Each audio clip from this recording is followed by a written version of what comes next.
Remember what the Fed's been doing for the past 14 months. They've been raising interest rates. Yeah, we know that. But they've also been reducing their balance sheet. I run into people all the time. They bang the table. Hey, the Fed's got to stop printing money. They're printing too much money. They've been burning money. They've been reducing the base money supply for over a year, about a year and a half. Well, now, okay, so the base money supply is coming down. Rates are coming up. But what does it mean if $1 trillion worth of bonds show up and the banks delivering the bonds say, give us the cash? Where does the cash come from?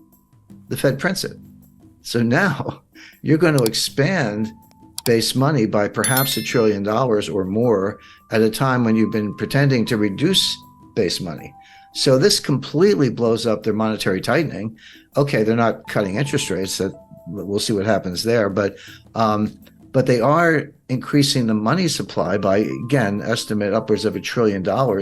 So what happened to your inflation fighting? What happened to your monetary tightening? And they just want to pretend. I mean, you do have to be expert to understand all these mechanics, but they're not that hard to explain. I mean, you can just say it in plain English, which is what we're doing.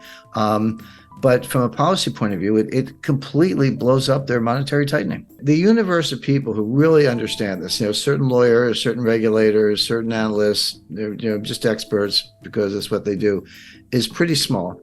But the overlap between that group who really get it and the group who have an interest in making sure no one else understands it is large, meaning they're all in on it. The number of people who really get it, they can raise their hand and say, I'm an expert in federal finance, government securities and repo and off-balance sheet accounting and all that. And I think you're trying to pull the wool over people's eyes. That's like a handful. I mean, and I'm one of them. There are others, glad to say, but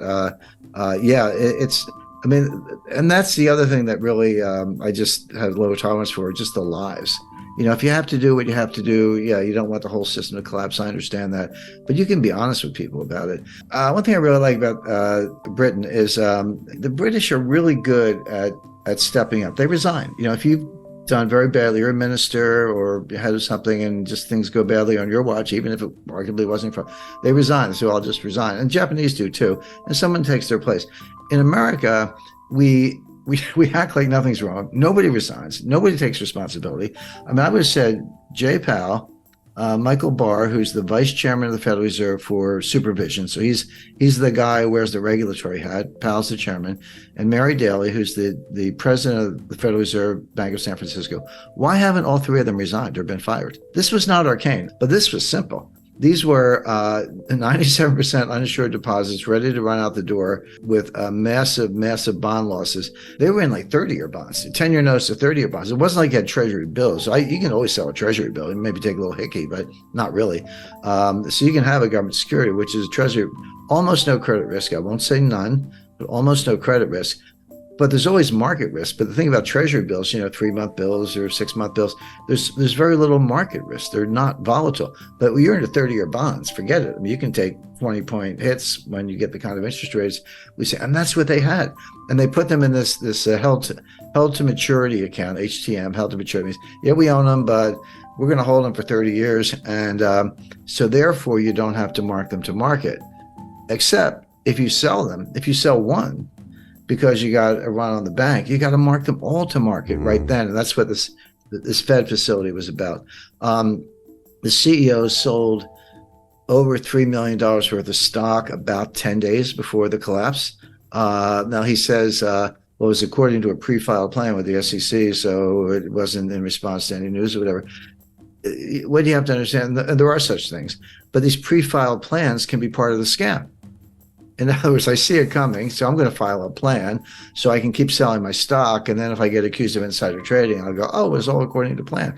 Well, who's to say that the plan wasn't part of the scam? And that's the kind of stuff that was going on. The CFO sold a lot of stock. So that's certainly going to be investigated.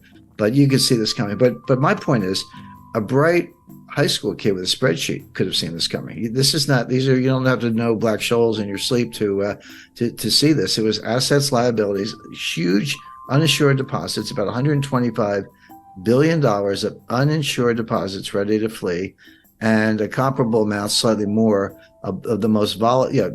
Government securities, okay, but extremely volatile, not that liquid in a crisis. That's all you had to look at. So where were the regulators?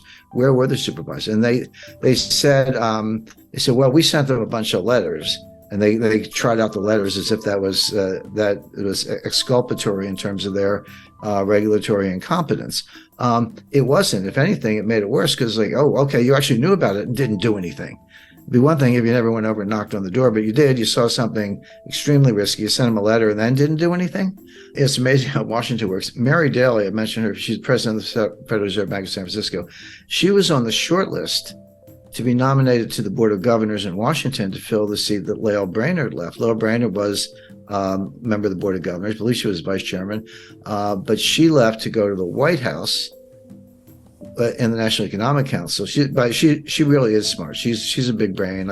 She knows what she's talking about. Very few of them do, but she's one of them.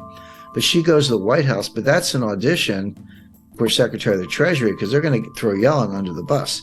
Yellen knows nothing. If Yellen were on this call right now, she wouldn't know anything we're talking about. When she was chairman of the Fed, I said she was incompetent, and I was right. And then she became Secretary of the Treasury.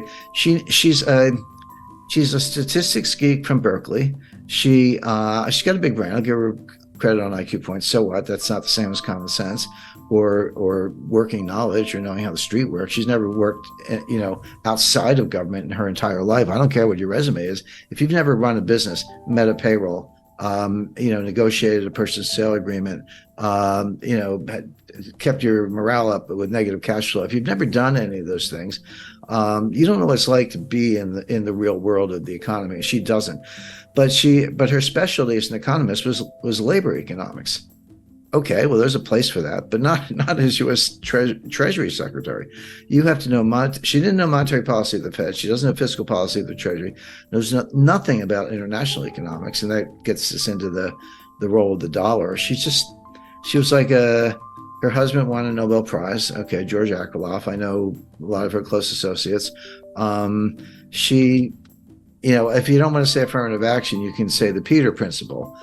Which, this goes back to the 60s, but the Peter Principle is you get in a bureaucracy and you do a good job and they give you a promotion. And then you keep doing a good job and they give you another promotion. And you keep doing a good job. And eventually you get promoted to something where you're incompetent. You're in over your head and you fail, but then you stay there because you're not getting another promotion. And so the result is bureaucracies are populated with incompetent people because they've all risen to their level of incompetence and have nowhere else to go. I would say she got there at the Fed, how she got another chance at Treasury, but that's the answer. But Lael Brainerd, I'll say, is more talented, and hopefully she'll be. So they'll throw Yellen under the bus, blame her. By the way, that's the Biden technique: deflection and denial and just blaming other people. So they'll blame her for the whole thing. She probably doesn't see that coming, by the way. Maybe she should tune into London Real. And then they'll put Lael Brainerd over there. But Mary Daly was on the short list to fill Brainerd's seat at the Fed. Well, you can forget that. She can't get to a hearing at this point. But she was running around on, climate change, social justice, George Floyd, BLM. And again, free country. You want to express a view, be my guest, but not as chief regulator of Silicon Valley Bank.